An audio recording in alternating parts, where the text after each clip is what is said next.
দাদাভাই সকাল সকাল বাজারে গিয়ে ভোলা মাছ নিয়ে এসছে। আচ্ছা, তোমরা ভোলা মাছ কিভাবে রান্না করে খাও বলো তো?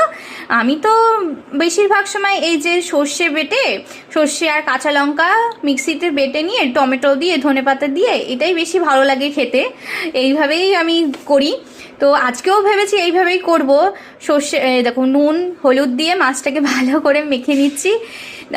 মেখে নিয়ে যেরকম হয় মাছটা ভালো করে ভেজে নিয়ে তারপরে কড়াইতে একবারে সর্ষে দিয়ে মানে ভালো করে সর্ষে তো আর বেশি কষাতে হয় না, সর্ষে একটুখানি নাড়াচাড়া করে তারপরেই আমি ভাজা মাছটা দিয়ে তারপরে একটু ঢাকা চাপা দিয়ে বেশিক্ষণের ব্যাপার নয়, 10-15 মিনিটের মধ্যে আমার রান্নাটা কমপ্লিট হয়ে যায়। তো এইভাবে ভোলা মাছটা করলে খেতেও যেমনি ভালো লাগে আর টাইমও খুব কম লাগে। আবার অনেকে অনেকভাবেই করে।